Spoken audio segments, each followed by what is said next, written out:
Hey everybody, Ranzo here. I'm here to say the content warnings. So, content warning.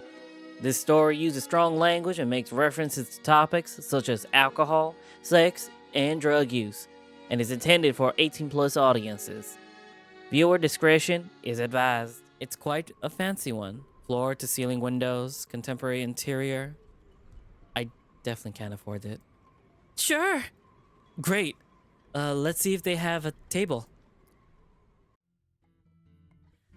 Would you like to try the wine, sir? A plucky waitress offers a bottle to Griff. Please. Everything in this place shines a little brighter. Sunlight sparkles through the wine as it's poured.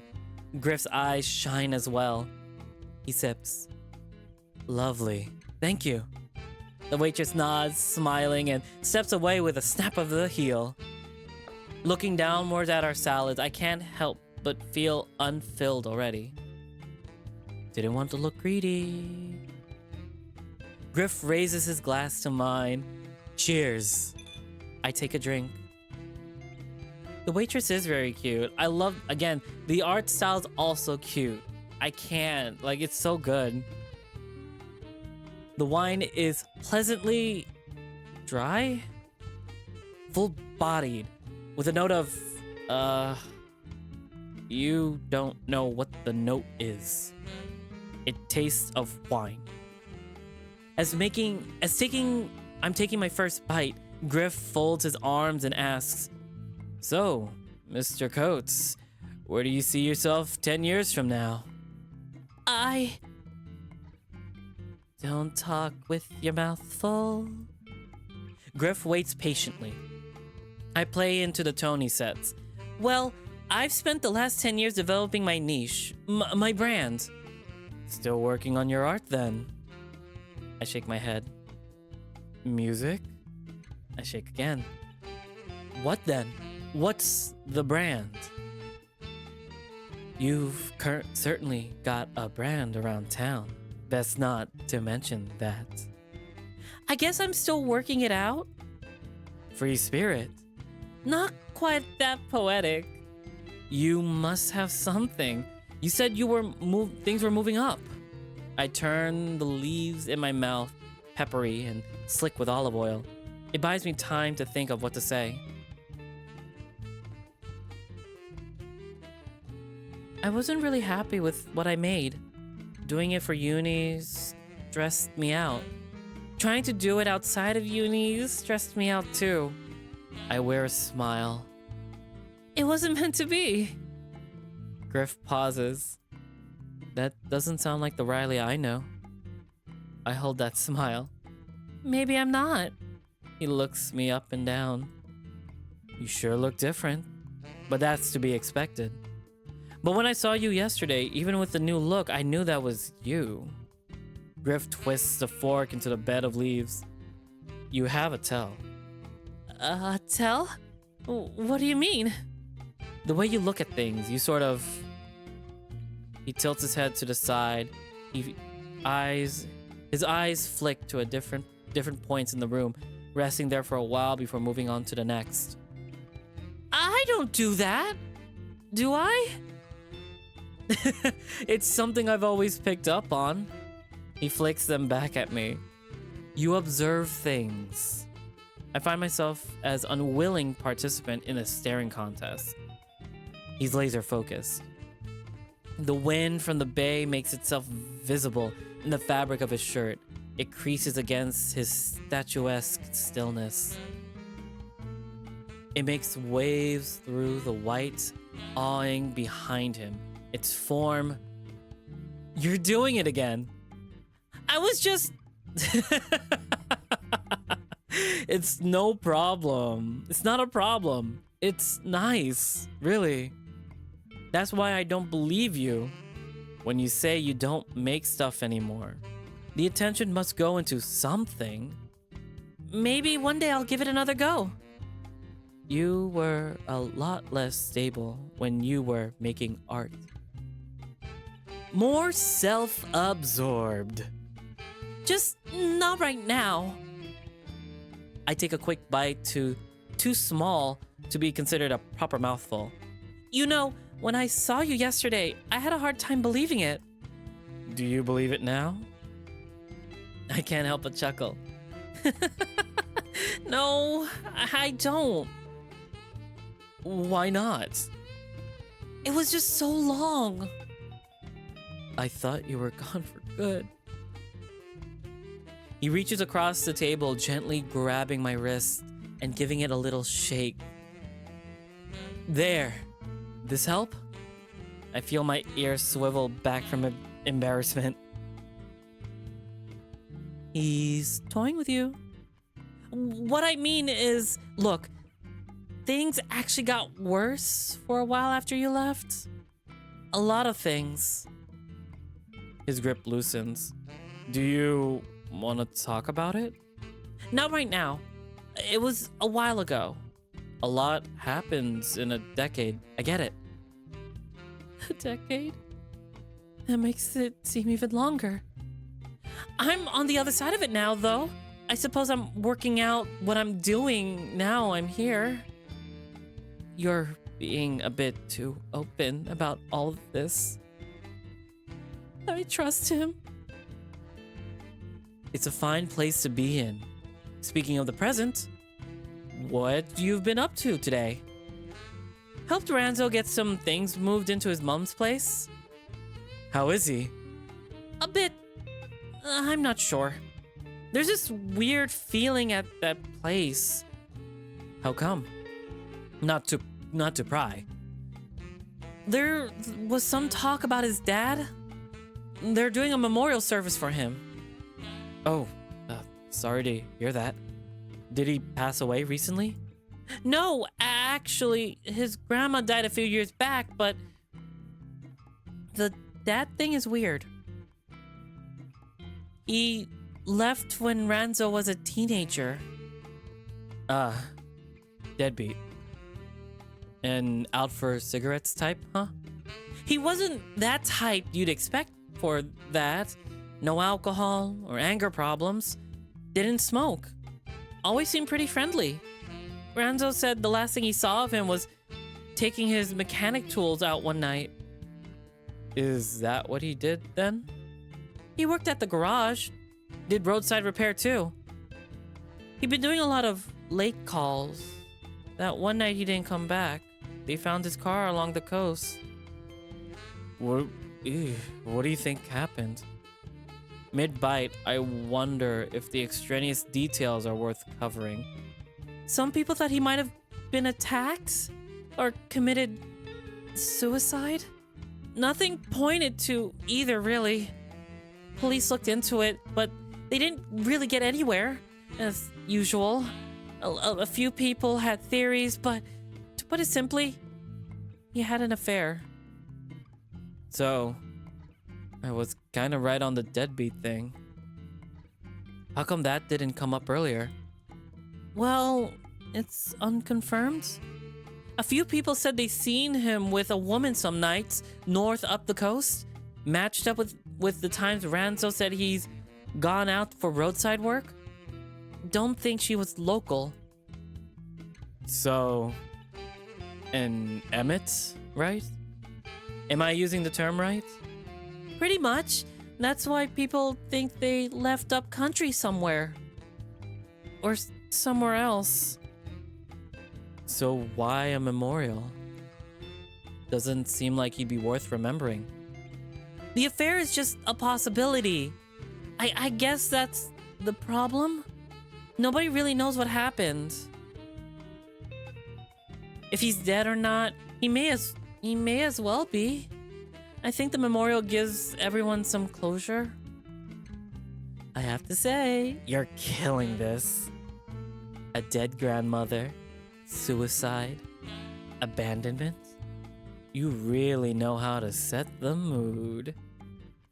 Well, it's good that you're around for Ranzo at the moment.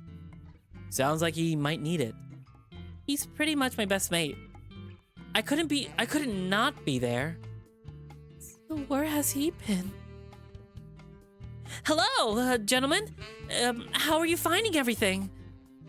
It's great, thanks. Could we get some more wine? More of the wine? Of course!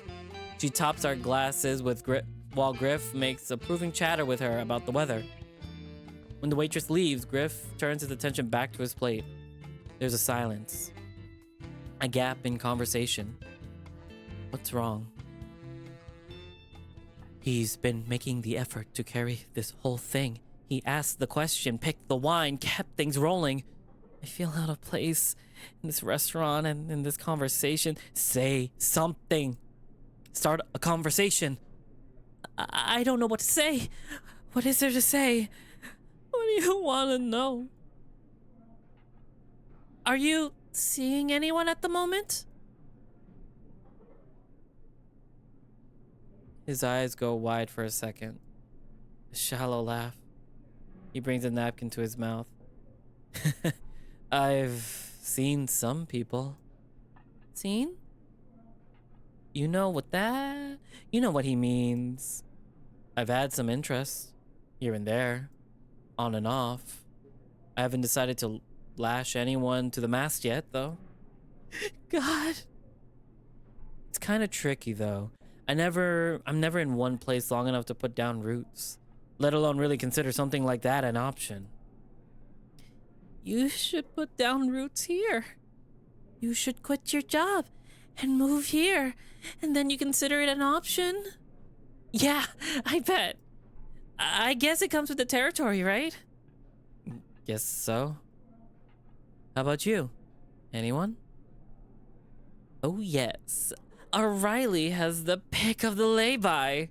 No? Bet you've had some good ones, though. What do you mean? Come on.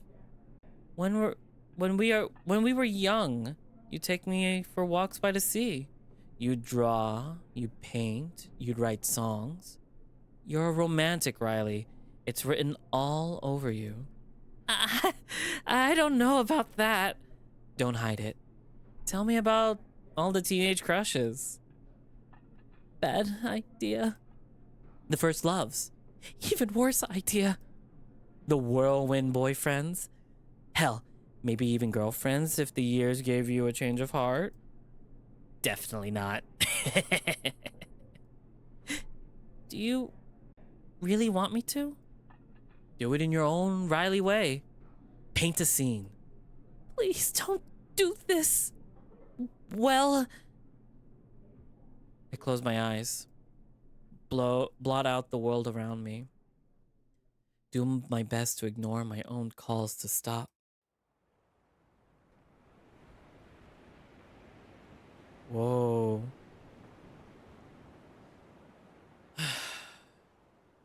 My boots were drenched, parting pebbles, crouched as crystal thin waves rolled over. The sun dipped half between the sea and sky, its colors seeping into both. A lantern made from wicker and paper swayed on the surface. Something burned inside, face down. It was morning, so you could barely see the lantern's light. I hoped I hadn't been too late. I watched it drift slowly out along the sunken causeway. Though I wanted it gone, I cried for sending it away. It had to go. I had to go. Hey, you okay? Someone stood behind me. They must have been there for a while. Tide's coming in. You'll get caught if you don't move soon. I kept my eyes closed on the lantern, ears deaf to the land until a sigh cut through my temper. He stood beside me, facing the same horizon. What did you put in there then? I didn't answer, just a sniff. Yeah, I got ones like that too. I don't do the lantern thing though. His hands hung down, black as coal. He shone bright in my periphery. My eyes still followed the lantern. It swept towards Keel's Rock. You wanted to forget it, right? So forget it. Don't look at it. Look at me. I had to force my eyes shut to tear them from the sea. Look at me. I opened them to a new world, kind and piercing. His eyes were the first to greet me. Then the bright clouds around them. Sea air whipped at his clothes, his black hand palm up. I've not seen somebody like him before. My hand had never felt so safe in that of a stranger's. I was pulled, weightless, to my feet. You're cold. Come on. I live just up on the cliffs. You want to come in? The edge of Salt Pale House poked above the heathers of the headland. Thank you. We turned our backs to the lantern and to the sea. I walked with him, parting pebbles together. He brought me back to land. That's how I met my first and last boyfriend. Riley. I feel my chin wrinkling. I swallow the feeling. Good story, right? Have you really? No. What can I say? You set the bar too high. I'm sorry for... I shouldn't have brought this up. I brought it up. I asked about relationships. It's all right. Everything good for you, gentlemen? The waitress is back. Griff switches gear. Wonderful, thank you.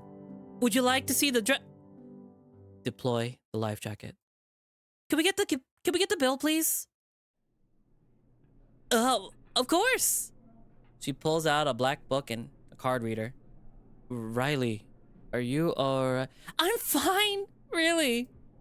I reach for my wallet. Oh no, not today. Griff hands a silver card to the waitress between two fingers. Put it all on here, please. Griff, you can't. I can, and I will, Mr. Coates. For lost time. Griff, that was like 70 sterling. Or a salad and some wine.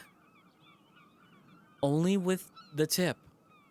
You guys don't tip enough here. Hey, I tip. But we actually pay waitstaff a proper wage here, so you don't want to get good tips at a cafe? Oh my god.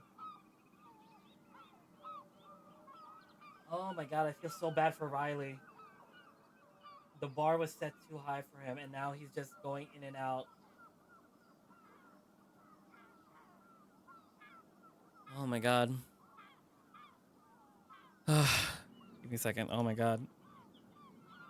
I want to read that poem again. I'll do it later. Let me save over here. I'll do it on the side. I kind of want to read that on its own.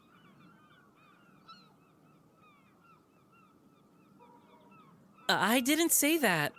He smirks, eyeing his watch. You should probably get to the pub soon. This was nice, though. I'm sorry things got a bit weird at the end. Riley. He places a hand on my shoulder and brings something out from his back pocket. Here. A napkin. A phone number is written on it. I'd be happy to do this again, but if you have any other ideas, let me know. You're the creative one, after all.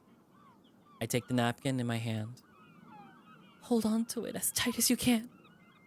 I'll text you mine. Look forward to it. I'll see you soon, Riley. Griff waves and disappears up a thin, hilly street. I fold the napkin into my wallet and just stand there for a while.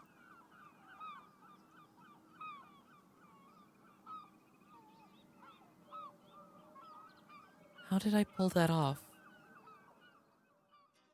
The steps down into the shin bone are thin. A damp stone wall reflects light from the doorway. The decor isn't as I expected.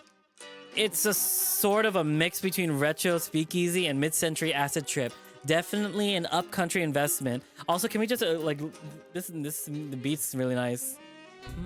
Ooh.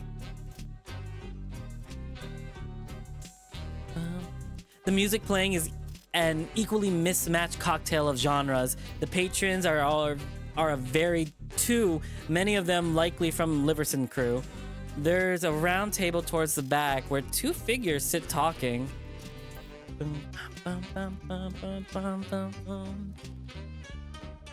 Man, if I had a 3D model, you guys could just see me dancing right now.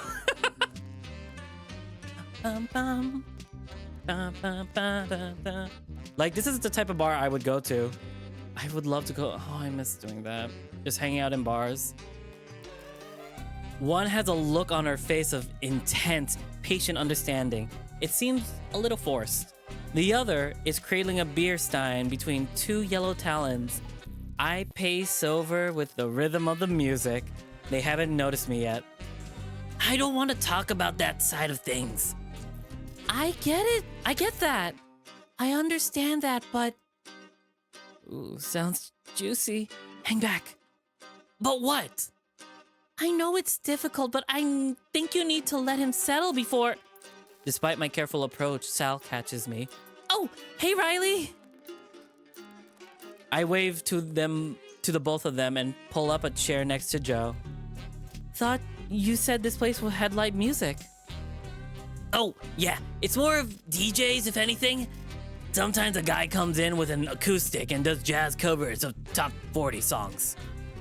I pull out a free chair between them and sit down. There are some menus on the table. Did you order already?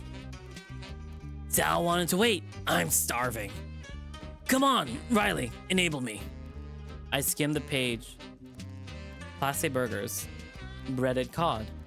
Varying types of chips marked as fries.